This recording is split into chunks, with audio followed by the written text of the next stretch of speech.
Hey friends, I'm Derek, and welcome to the channel. Here, you'll find everything you need to know about the Bears. The Chicago Bears entered a pivotal moment in franchise history when they stood poised to reshape their offense with a bold first-round decision at the 2025 NFL Draft. Fans and analysts alike held their breath, imagining how a single selection could redefine the team's trajectory for years to come. Would the Bears secure the playmaking tight end they desperately needed, or would they pivot to another position entirely? Behind the scenes, rival teams scrambled, general managers dialed frantic trade inquiries, and the entire league watched as Chicago's phone lines buzzed with opportunity. Yet amid the whirlwind of draft day drama, the true magnitude of this choice, how it might fuel breakout performances and alter free agent pursuits, remained tantalizingly just out of view. With so many things happening in Chicago, let's check out all the latest movements from the last few hours. First of all, I wanted to take a moment to ask for your help. If you like our videos, please consider giving us a like. It's a fantastic way to support us and keep our content going. Thank you for your support. When the clock ticked toward Chicago's turn at number 10 overall, anticipation rippled through the draft auditorium. Then came the announcement. The Bears had selected Michigan tight end Colston Loveland. In an instant, rival front offices felt the sting of missed opportunity. According to NFL insider Ian Rappaport, teams such as the Denver Broncos and Houston Texans were phoning the Bears relentlessly, seeking to trade up and secure Loveland for themselves, only to see all negotiations grind to a halt once Chicago's pick was revealed.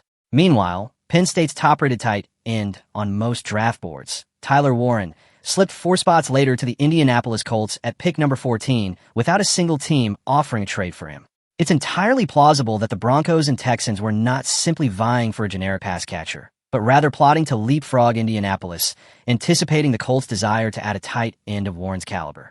In the end, the Bears landed the very prospect that had set rival executives scrambling, sending a clear message. Under general manager Ryan Poles and new head coach Ben Johnson, Chicago was laser-focused on the player they deemed the most impactful on their board. Of course, draft day fervor often paints only part of the picture.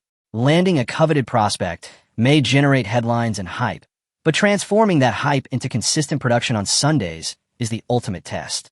As the Bears prepare to integrate Loveland into their offense, the question looms. Will he live up to the billing that left other franchises reeling? Beyond the pre-draft trade buzz, pundits have wasted no time forecasting Loveland's trajectory in Chicago. Dane Brugler of The Athletic wasted little time naming him his favorite Bears selection on April 27th. Standing at 6'5" and weighing 241 pounds, Brugler emphasized Loveland's rare combination of speed and pass-catching prowess, declaring that he has the talent and upside to develop into a top-5 NFL tight end.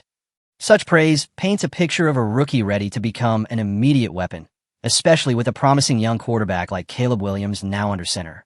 That optimism is echoed by the man who will call the plays, offensive guru Ben Johnson. Reflecting on his experience running 12 personnel packages in Detroit with 2 tight end sets featuring Lions standout Sam Laporta, Johnson sees a near-identical mold in Loveland. He lauded Loveland's on-field intelligence and unflappable demeanor, noting that he bats not an eye under bright lights and shares Laporta's unwavering stage presence.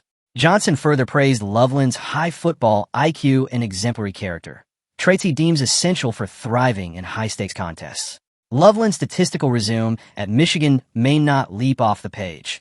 56 receptions, 582 receiving yards, and 5 touchdowns over 10 games in the 2024 season. But those numbers came in an offense that struggled to air the ball without J.J. McCarthy at quarterback. In Chicago's more dynamic scheme, which prioritizes versatile, playmaking tight ends, those modest collegiate totals could explode into a breakout professional season. With both coaches and evaluators tipping their hats to his potential, Loveland's journey from draft day sensation to on-field star seems primed for a triumphant arc.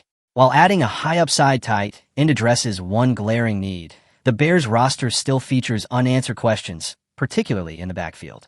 Chicago waited until the 7th round to draft Kyle Manengai from Rutgers, igniting surprise given the rapid departure of Ohio State's Travion Henderson and Quinton Judkins earlier in the 1st round. With DeAndre Swift pegged as the lead back, adept in space but not known for punishing runs between the tackles, and Roscoe Johnson's role under the new coaching staff yet to be determined, speculation has swirled around the possibility of adding a proven veteran to anchor the room. That conversation gained steam when Cleveland radio host Ken Carman mentioned on 92.3 The Fan that Pro Bowl running back Nick Chubb is kind of getting close to another team. It happens to be in the NFC North. With Detroit's backfield firmly in the hands of Jahmyr Gibbs and David Montgomery, Green Bay banking on Josh Jacobs, and Minnesota re-signing Aaron Jones, the Bears emerge as the natural landing spot for Chubb in free agency or trade discussions. Bringing in Chubb would offer Chicago an immediate, physical ball carrier to complement Swift's speed and Menengi's youthful energy. More than a stopgap, Chubb's proven ability to grind out tough yardage could buy valuable time from Menengi or any late-round rookie to acclimate to the NFL's rigors. Whether through a savvy free agent deal or a draft day swing for the fences, the Bears front office has signaled an all-hands-on-deck approach to constructing a balanced offense, one that marries innovative youth with seasoned reliability. Now, it's your turn. Do you believe Colston Loveland will fulfill the lofty expectations placed on him and become a top-5 NFL tight end in Chicago's offense? How would you rate Ben Johnson's comparison of Loveland to Sam Laporta? Spot on or too generous? And what about the backfield? Should the Bears pursue a veteran like Nick Chubb or trust their young backs to carry the load? Leave your thoughts in the comments. Don't forget to give us a thumbs up and subscribe to our channel. Join our community and get exclusive daily content. We prioritize keeping you up to date with all the latest happenings in Chicago. See you soon.